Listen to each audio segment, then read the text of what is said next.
everybody. Welcome back to the IndieNYC show. My name is Latresa Baker. I am your host for today. And I have some very lovely special guests with me, the cast of Kinfolk. So we're going to go counterclockwise and let everyone introduce themselves. Oh, hello. My name is Brittany, and I'm a producer on Kinfolk. Hi, I am Courtni Saizon. I am the writer, director, and one of the producers on Kinfolk. Hello, I am Austin Michael Young, and I am playing Jace in Kinfolk. Hi, I'm Obieshi, and I play Elise in Kinfolk. Hi, I'm Jalessa Capri, and I play Nadine in Kinfolk. Hi, I'm Mandy, and I play Megan. Wonderful. And again, I'm Latresa, and I play Becca in Kinfolk, and I'm also a producer on the project. Of Kinfolk, like Becca, Latresa, who plays Becca Kincaid, is about the Kincaid siblings. So we have Jace Kincaid, we have Nadine Kincaid, Elise Kincaid, and Becca Kincaid. So basically their prolific father, who was a pioneer in the Black Power movement, dies, and then Jace is forced with the aftermath of being the new patriarch of the family, and the sisters, of course, are getting acclimated to, as well as the father's death, him being the new patriarch, where it's always been their dad. Their grandfather was a Pullman porter. If you look up the history of Pullman porters, they worked on the railroad. They stressed education and put a lot of their descendants into to colleges and education. They worked on like the Pullman trains that Robert Todd Lincoln, Lincoln's son, was actually I want to say, not the founder, but the CEO of. He worked on the board. So Michelle Obama's grandfather, I believe, was a Pullman porter.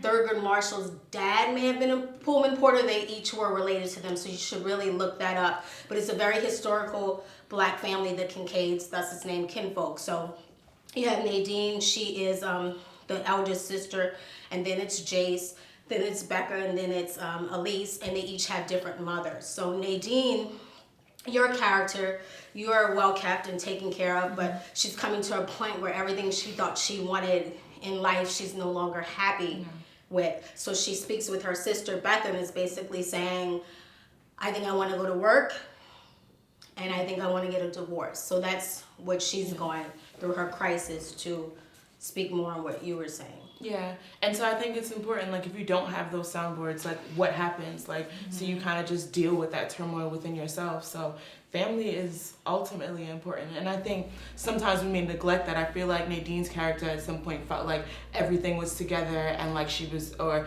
the situation it was in kind of isolated herself from her family, and everyone was looking from the outside and like, oh, you have the best life. Yeah. But then when you really get to the nitty gritty, it's like, nah, yeah, like, I really need to talk about And I think your character questions that, because on the outside, you can expound on that. Yeah, definitely.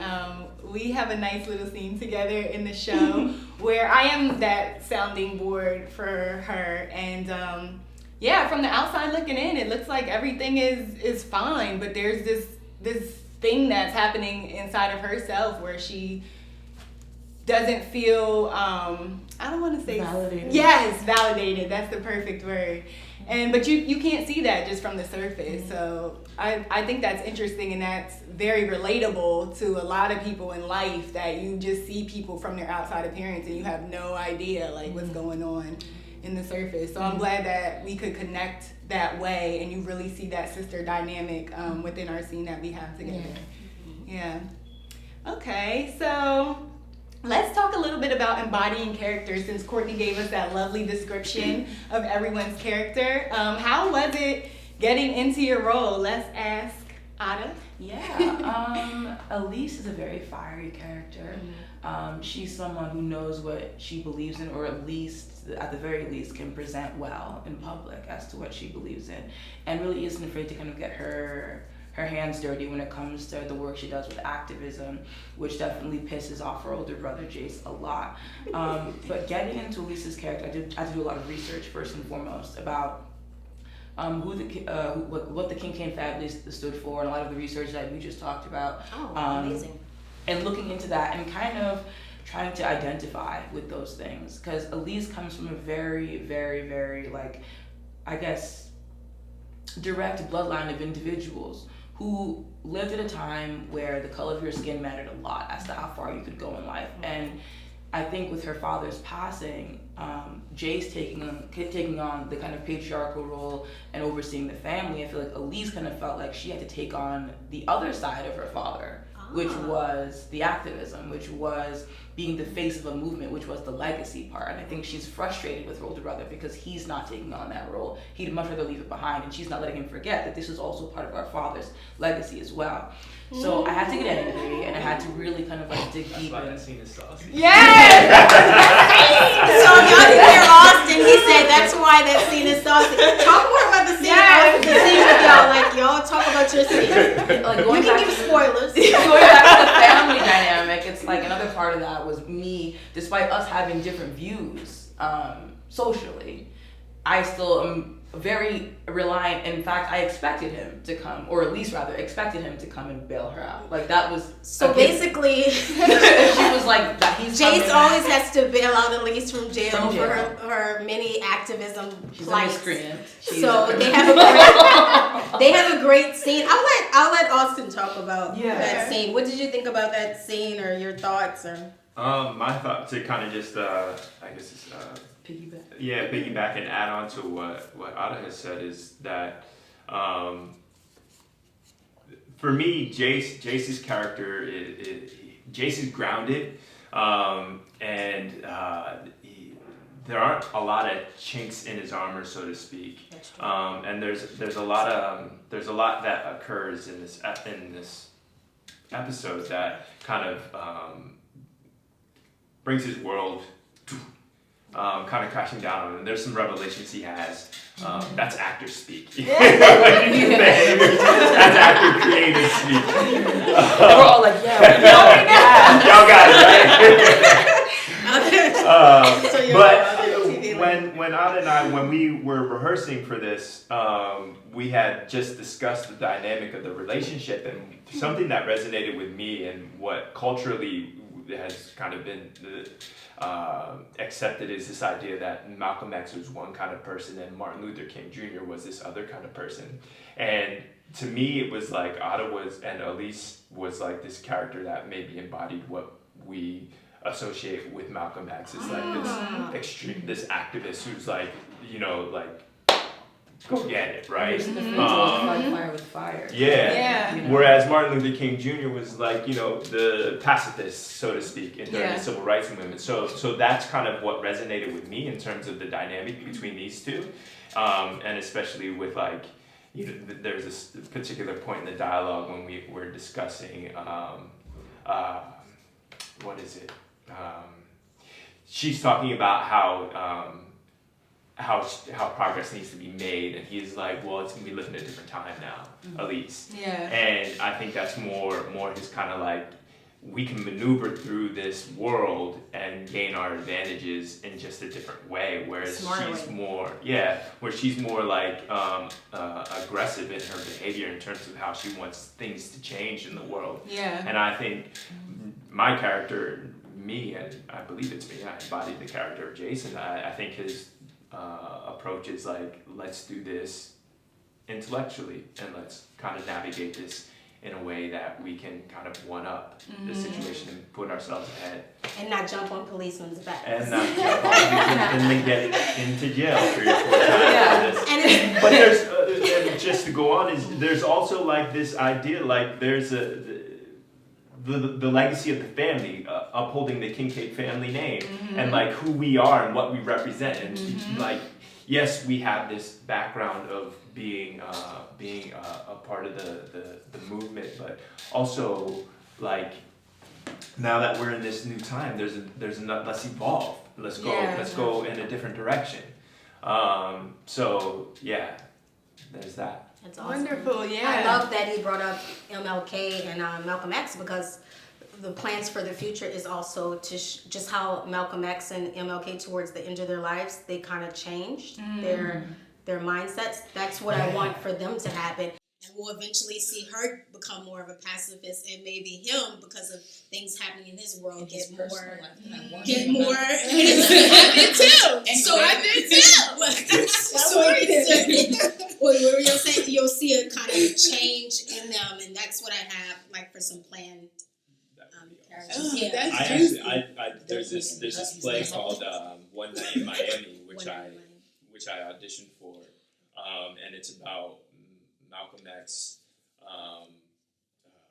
Muhammad Ali, and Jim Brown. Regina King's gonna do that, and right? Sam Cooke. Directed or something? She may be. I'm not definite, but I auditioned for this, and it's a real life story where they gathered in a hotel in Miami after Cassius Clay or Muhammad Ali, before he changed his name, won the title, and then there's a story about this guy created Ken Powers. He created it.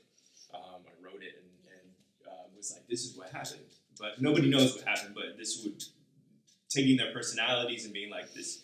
But what my point is that going through that audition and being during that process and really embodying the character of Malcolm X and seeing his life and reading his biography and seeing what happens when he gets killed, he's going through this transformation that would have been legendary because you get to see in his book his progression, and then at the end it's he would have been what was going to come next was probably going to be something even more beautiful than what was already before. Yeah. And I feel that way with Malcolm X and with Martin Luther King, because I think they have, Malcolm X, after he went to Mecca, he saw that and he has a speech about it, not all white people, he said, are bad people, and then MLK was maybe nonviolence wasn't always the way.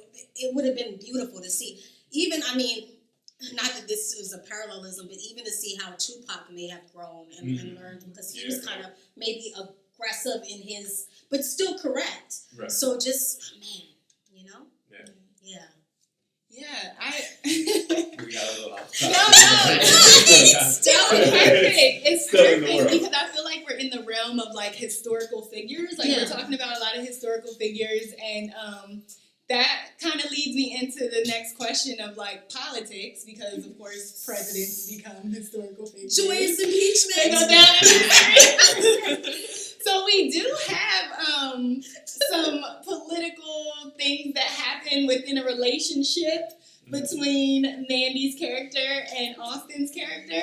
So I would love for you guys to talk about that. We had a really phenomenal scene, so I would love for you guys to talk about that a little bit. And then can Mandy you do it in too. a southern accent? Yes, please do it in your southern accent. And you know what I also thought about? We don't even know who Jace voted for.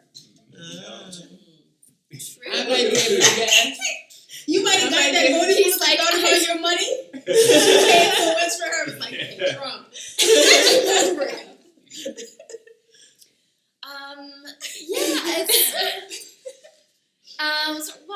Megan is very, she has a lot of Southern roots. She also comes from a very wealthy Southern family, and is very Republican. She's very conservative, but a good person. Yeah. I do think she has a good heart still. But, and I guess we don't know who Jace voted for. In my mind, I know who he better vote for. But I also think that Jason's the kind of individual who would moves kind of in silence, and he wouldn't push it. Or maybe neutral. Yeah. I didn't vote this year. But I think it's an extreme, you know what I mean? What you said? So I think at both ends is an extreme, you know what I'm saying? At both ends of the spectrum, there is an extreme at both ends. Maybe he voted for Bernie. You know what I mean? Well, I also think that's probably one of the reasons why they were able to come together, is because Megan obviously has this very conservative influence, and Jace obviously has a very liberal influence in his family, but I think they're both people that can understand the middle ground, which is why they probably end up being able to see eye to eye, because otherwise maybe it might not have worked out for them. Because I think there's two types of families in terms of, there are families who say, we will not discuss politics at dinner. It's off limits because otherwise it's going to be a massive argument. And then there are families who can bring politics up at dinner, and they know that if if you're a conservative and you're a liberal, like, I respect your views, and I think you're wrong, but we can still discuss it. And his family is very much like that because they could always discuss that or know what was going on. Yeah. Your family a little bit different, but which in further episodes I actually have something where her parents come to visit, which is very, very interesting, the dynamic between Jace and her father. It's very interesting, but their scene is basic, and and it looks like I really feel like, even though I feel like Jace is strong-minded, I think his sisters are kind of, with the father dying and the sisters kind of getting into his head. And in the scene with them, he starts just questioning her politics, and I think it starts affecting the relationship. Yeah, I think that's a moment for him to be like, where it's like,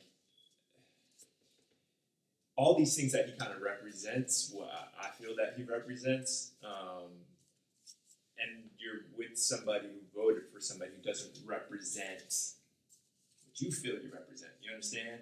And my thing is then how can, like, my example would be like corporations and knowing what they do to the environment, or like how can you back or like go for a corporation that is doing these things, right? Like, so then how can Jace be with a woman who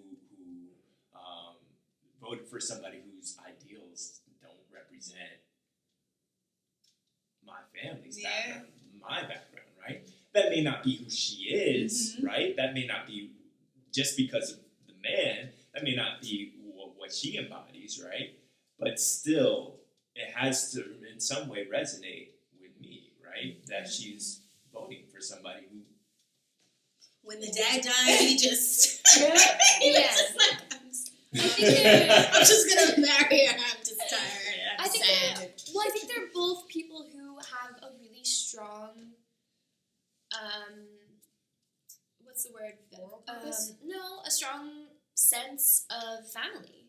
And so I think Megan is very influenced by her family's beliefs, and I think that Jace is very influenced by his. In my mind, when they start arguing about, when he asked her about Trump, my thought was always that it was never his words. I thought that was always something that she brought up and said, probably in a previous conversation, why are you even married to someone who could vote for someone like that? So she your enemy too.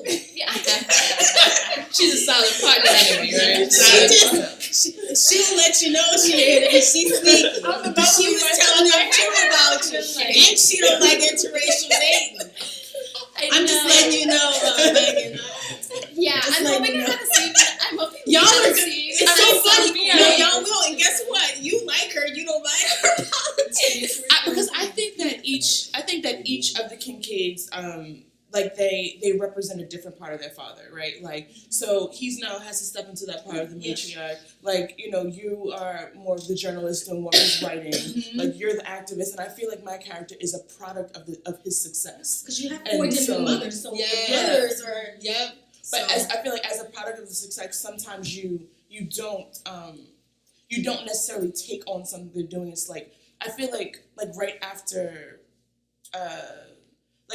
the civil rights movement and stuff like that, that next generation, I don't feel like they dropped the ball to a certain degree, because it's like, we're going to sit back and this is what we've all achieved. And I feel like Nadine's character is like the product of this is what we all achieved. And that's why I feel like she's on her way to finding back, like, okay, well, what do I really stand for? What do I really like? Like, I'm seeing, it's like I'm a recipient of all the great things that my father's work has done, and then my younger siblings have figured out what they want. It's like, well, what do I really want in this?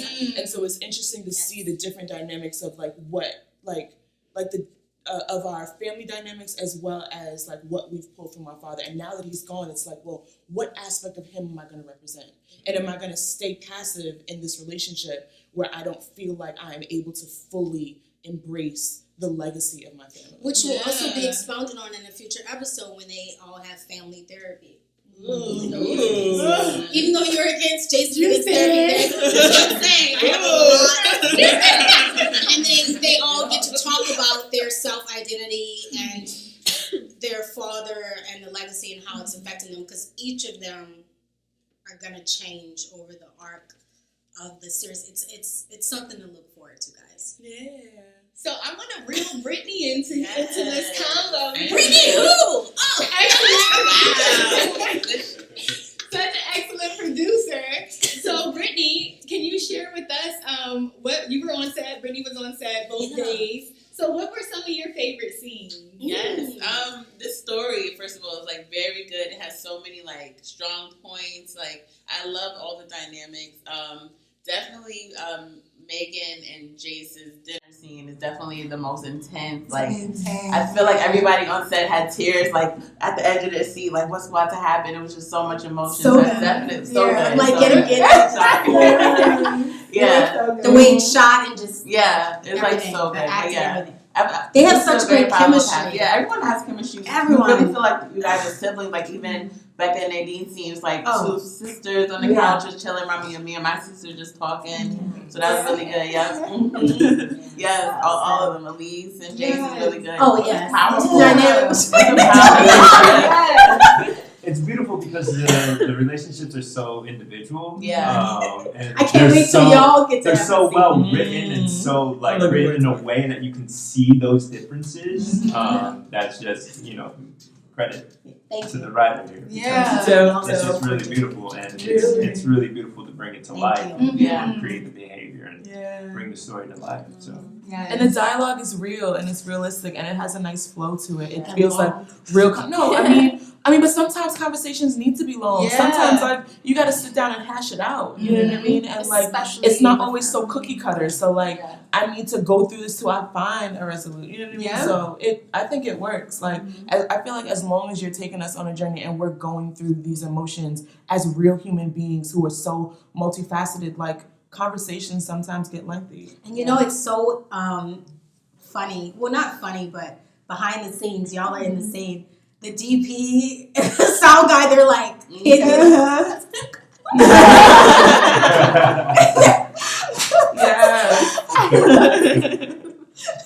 So it was just amazing to see that. And we're all like moved behind That's us. good. Because sometimes on stuff they're like, no, they were so break. engaged. You know what I mean? Yeah. So it's great. That's when you know you have great content. When like everyone is like in. You know? Was it hard memorizing all the dialogue? So many pages. I feel like a lot of it flowed. Like, you know what I mean? Like it felt like real conversation, so it flowed. It was more like beats and pauses. Yes. You know what I'm saying? Yes. Kind of understanding, okay, when are we switching? Like when is the mood or like the air of the dynamic switching? You know what I'm saying? Yeah. Or remembering like foresight, okay, at the end of this scene, what is it that I want to make sure that he understands? Because when I write, I hear music and I'm trying to get it's a the music. dance to me. You did it? Yeah. Okay, did you catch that? Yeah. So that's why when not y'all, but some actors like try to change the words, it's like, no, you're gonna, when my character was sitting, I'm like, no, you don't, I literally sit there and I'm like, something's off. I don't hear, Right. So you caught that.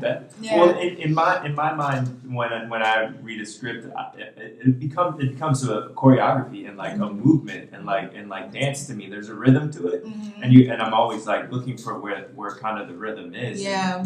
And your script definitely, so it's all there.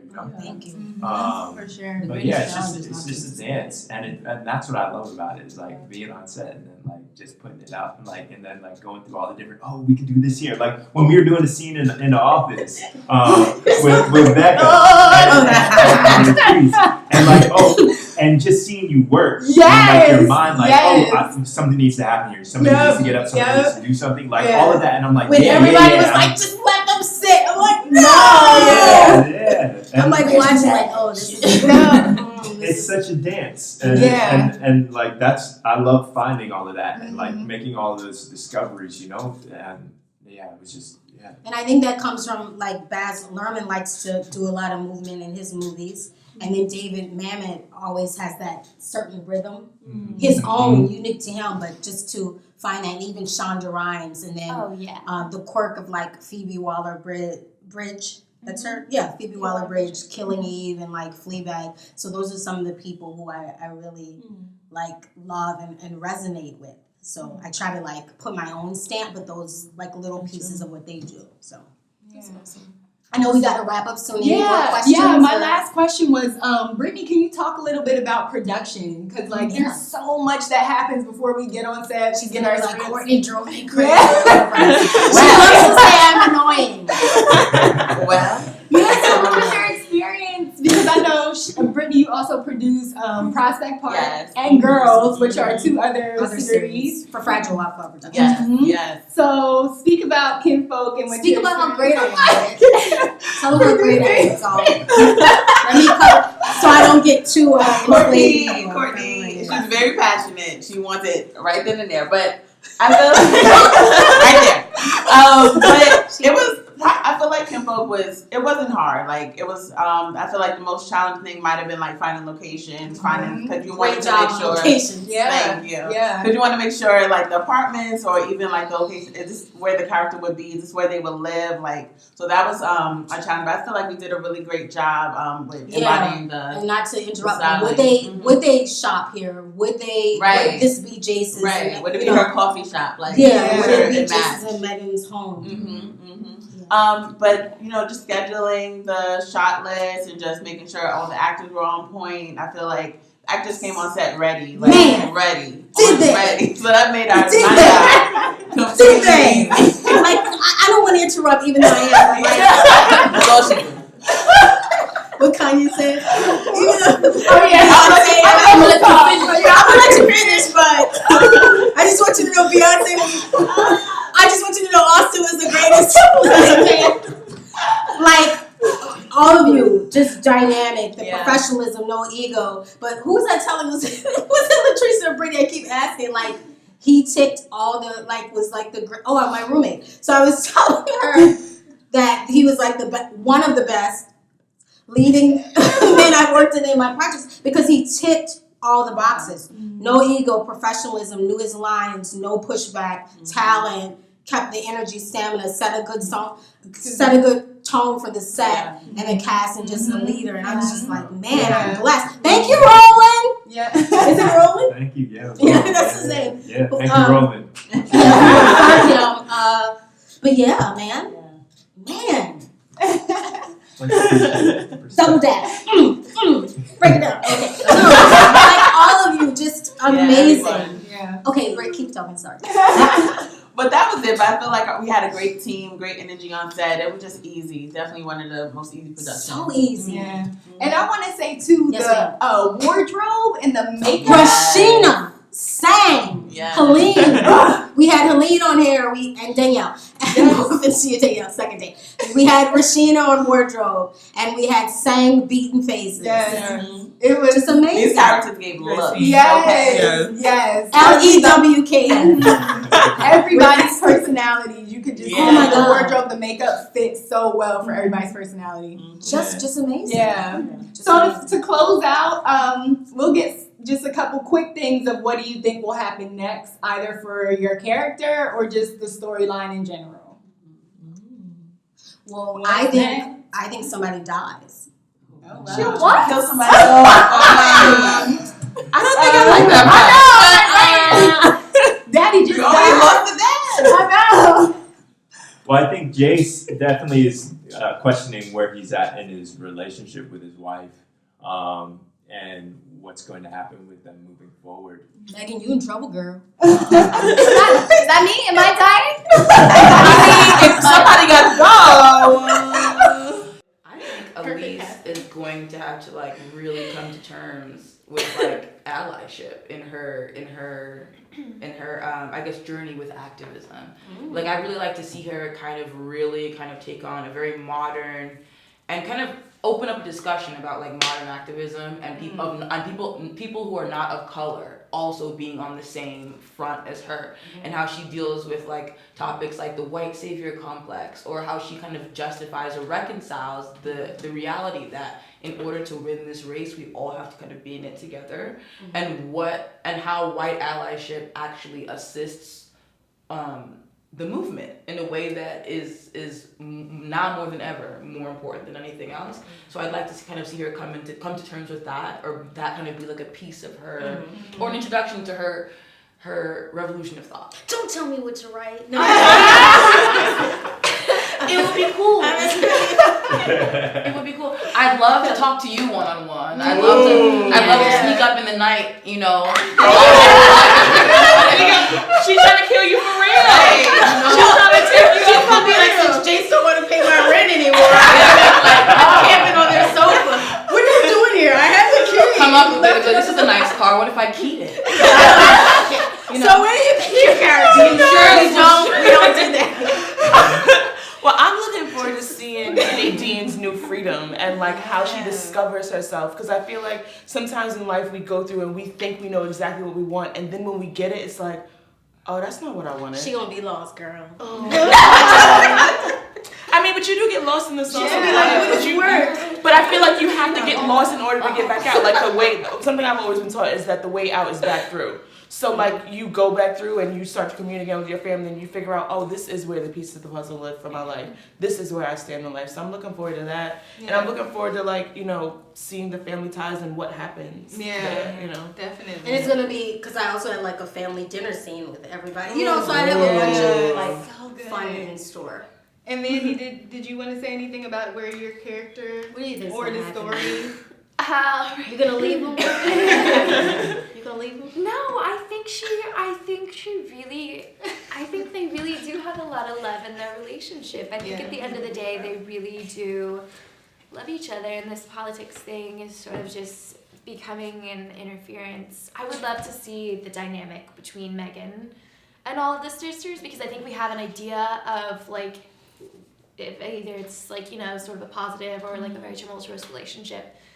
But I also think, I think at the end of the day, they do really love each other, and like to hit on what you were saying earlier, I think at the end of the day, it's your family is your family. Mm-hmm. And so when it really hits the fan is no matter what's going on is, and positive or negative, with the death in the family, it's like, it doesn't matter, we're going to set everything set aside and come together as a family, I'm sure, is what happened when the dad died. I don't know, that's just in my mind what I thought would happen. Or like I said, on the positive side, like if they do have a child, I think it's going to have to be... That's the question we all want to know is, do you get your African baby? Right. That's what you're saying. Do you get your African baby? I would love to see, because I feel like children, I feel like everything's different until your kid is involved. Do you know what I'm saying? I feel like people are willing to take a lot of shit until like it happens to their child, and suddenly mothers especially are up in arms. But she wants to adopt an African baby. No, but I want to know, like suddenly maybe there's adversity between like her family and Jay's, but like bringing another black child into the family and then like having her really witness the adversity that might cause, I feel like might make her spring into action on that kind of mama bear. That's so interesting to say that, because the girl who played Charlotte in Sex and the City, I forgot her name in real life, Kristen Davis, and Melrose Place said when she adopted a black child, now she just sees so much. Like those politicians who were like, I used to be horrible to women, but then I had a daughter, and suddenly I don't want her to ever meet a man like me.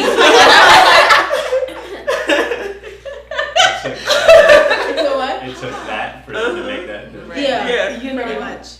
Where do you think your character will go? Because your character's so interesting because, journalism and your father's footsteps. And then also, like the scene that y'all talk about, exploring your sexuality and being sexually fluid. Yeah. And not wanting to, for her, to each his own, not wanting to date interracially. Yeah. But then Connie in the coffee shop, there's kind of an attraction there. She is Asian. Yes. But that's interesting too. So, because a lot of us in the world, some of us in the world are struggling with sexuality and career. So that's interesting too. And then to see how they feel about it. Yeah, that's Jace knows, but... Yeah, I definitely want to see that dynamic and Becca's love life and how she's navigating that.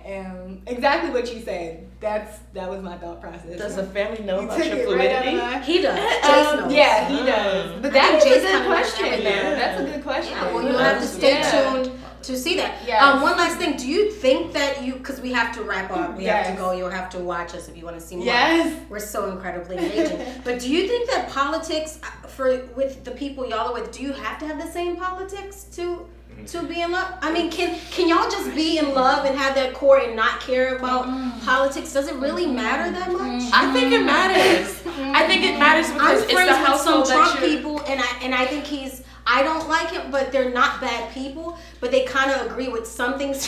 She's giving me that. No, but I knew them before I knew their politics. I think it's different, but I think about some of the stuff. When I think about who I'm going to be with, like, you know what I mean, who I'm spending every day, who I'm breaking bread with, who I'm raising a family with. How does that work? Because I think politics and the religion thing, like that's a thing too. I mean, in the sense that, like, if you're complete, like, a Pentecostal versus, you know, a Baptist, that's but an atheist and a Catholic, I can't, like, we can't do the same things. We're not going to commune together the same. Like, it's always going to be a level of friction and tension. And, like, do I want to start there? Life is hard enough. Do I want to start, like, where we're completely opposite and now, like, it does come down to with kids. Because but how much does that come up, politics in a relationship? It comes up with kids. Like, when I think about, like, especially when you have a child, like, when you think about what is the legacy that I'm leaving? What are the things that I'm passing forward? If I'm passing forward, Jesus is great, and you're like, there is no God, I got a problem. We are doing two very different things in the house. Yeah. You know? There's a point of respect and there's a point of urgency. The political climate that we exist in now, we're at a point of urgency. There is no in between. You're either on the right or the wrong side of history, in my opinion. There's like, people's lives are at stake. People don't have clean water. People don't have access to education. People in this day and age, in the year of our Lord 2019, are not experiencing what was, I guess, phrased to be the great American lifestyle. And if we're gonna play around, this is a common disagreement. Well, I don't like milk in my coffee, but you do, or I don't like honey, or whatever. I'm a vegan. This is not like an eating choice or a choice of what to wear. This comes down to how my quality of life in this country is perceived, and how other people expect me to behave, and how I'm the tools I have to succeed in the country. You know what I'm saying? So at that point, it's like, if you're willing to call me a friend and then support someone who has the power. So who was it? I think it was Stokely who said, if a man wants to lynch me, that's his problem. If he has the power to do it, then it's my problem. So as far as your personal beliefs, I don't give a damn. But when it comes down to, if you're gonna say if you want to have any kind of amorous relationship with me, be it platonic or romantic, and you also believe that you should vote for a person who doesn't believe in the betterment of my personal, physical, social being, we can't. What are we doing? Gotcha. What do you think? I think that's with 2009. Like, it hasn't been there, or it hasn't always been around. But I think in 2016, and I think just in this time and day and age in general, like, across the board, like, people are just like, who's representing us, and what are they doing? Like, again, I go back to the corporations idea, like a Chick-fil-A that, like, you know, is against the LGBTQ community, they stopped, right? What do you mean they stopped? They put a pause on that. They put a pause on that. When that Popeye's chicken came out, they were like, wait, what do you mean? They stopped. They claim they're stopping support. They're stopping support of the companies that are anti-LGBT. They claim, but you never know. So for the purposes of this analogy right now, that idea that a company can, you know, completely not acknowledge an entire group of people. Like, people are starting to just be more aware of that. Like, even with, like, when Trump was elected, like Uber, like, people not wanting to use Uber because of their political, like, belief, you know? Like, we're at a point where you can no longer, like, you can't, if you have a certain, like, value system and something that you believe in, and something that your values, like, and this is me, if I'm speaking about me in general too, and, like, even talking about, like, our relationship, is like, I have a certain set of values that I believe in, and, like, that, and I can't keep my integrity if I'm going to back a person or a corporation or a company that doesn't believe the same things that I believe, right? That just is a hypocrite then, right? And we live in a day and age where we can all kind of see that more glaringly now because of the internet, right? Like, you have access to so much information, you know everything, right? Yeah. And I think across the spectrum, we're just at this point where, like, what are we doing? Like, who are we? What are we identifying ourselves with? And there's a large section of people in this country that identify with a person like Trump, right? Like, they identify with that, like, on some level. That's their identification. So what is it in them that makes them identify with that, right? And that they can just be like, well, okay, so he says those things. Okay, well, so he's friends with racist people doesn't mean he's racist. But, and they'll be like, it doesn't mean I'm racist. Yeah, and then, I have black friends too. You can't you can no longer sit and you can't back somebody like that and say you don't like. You just can't. There's no room for neutrality anymore. It's hypocritical to say. So we should know companies' values? I mean, you never really know. Because Somebody money has for proven their- to be the thing that Well, moves this nation. I If mean, you're putting always money into a has. corporation, that dollar doesn't stop at the cashier at Chick-fil-A. It goes to, I don't even know what those weird camps where they like shock you into not being gay or whatever. Like it goes into crimes against humanity. You know right, what I and mean? so it's a systemic problem is Right. what it comes down to, and I believe a lot of it has to do with the fact that everything is about money, and it's about it's about profits over people in terms of corporations. But I truly believe we're getting to a point where it's becoming so recognizable because of the access. Like people no longer want to be treated like my mom worked at the same job for 35 years and then was let go, and like the company just like let her go, right? And too many people are having experiences like that where they're just not.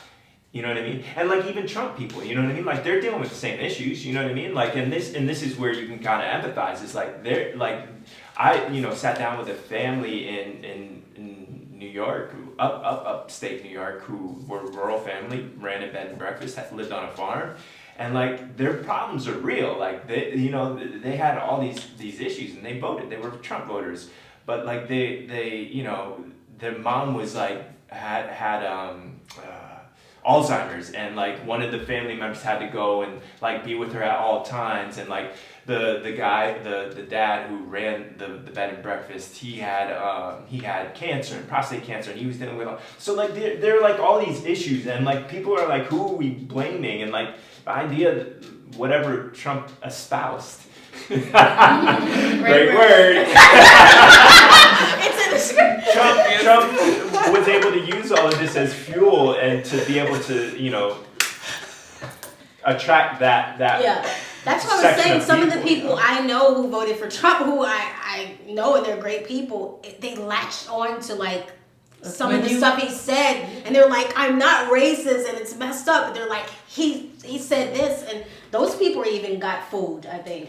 I don't think it came down to factual evidence. Like we all know that Dreamers, DACA, like there are a bunch of lies that were spewed in that thing. But that's the thing. Facts don't draw people. Like people don't vote based on facts. People Emotion? vote based on emotion, right? We're emotional creatures. But Trump's good at that. But we also have to be careful about saying there's no gray area at all, because if there's no gray area at all, then you have, I think it goes back to like the black and white days where it's like blacks drink over here, whites over here. I mean, it can get to that level of separation. Yes, I don't feel like there's a gray area for passiveness, but at the same time, there needs to be some level of like, what are our commonalities? How do we find these things? We're not going to agree on everything. Right, that there we are can't intricacies. but yeah, but like, I don't think that we can, I think when we go like to the far extremes, then you get things like, you know what, we're not abiding by the Constitution. It's fine because I'm gonna follow Trump, or like regardless of. But when this Constitution was made, we were We were 3/5 of it. Yeah. So I mean, I'm not laughing. I'm just saying. I'm not laughing at all. Right, I'm just saying and it's like we need to evolve. we need to. I think we need to fix the Constitution. Who can fix the Constitution? Is it the Senate or the? Somebody can fix the Constitution. Amendments. Who can do that? If anybody watching knows how you can Please fix tell the us. Constitution, follow us on Instagram. Okay, How do we stay in touch, right? at Kinfolk Series. Yes. You will be able to find all of these lovely people, the Kinfolk Series Instagram, and then you can reach out to them. We can keep this conversation For research going. purposes. Yes. I'm going to put my producer hat on right now and let you know that we are currently crowdfunding. We need to be able to pay the crew, the actors, the editor. And as you can see, these are all very lovely people. This is a very rich story. There's going to be a lot to talk about after you watch the series. It's going to be engaging. There's drama, there's comedy, there's all kinds of good stuff in it. So please join us on this journey. We are on GoFundMe. Go on GoFundMe and you can type in Kinfolk Series, or you can also find it in the link in our bio on the Instagram page at Kinfolk Series. KINFOLK Series. So I want to say thank you to our lovely guests for joining us. Thank you for having us. In the NYC show, we'll see you next time.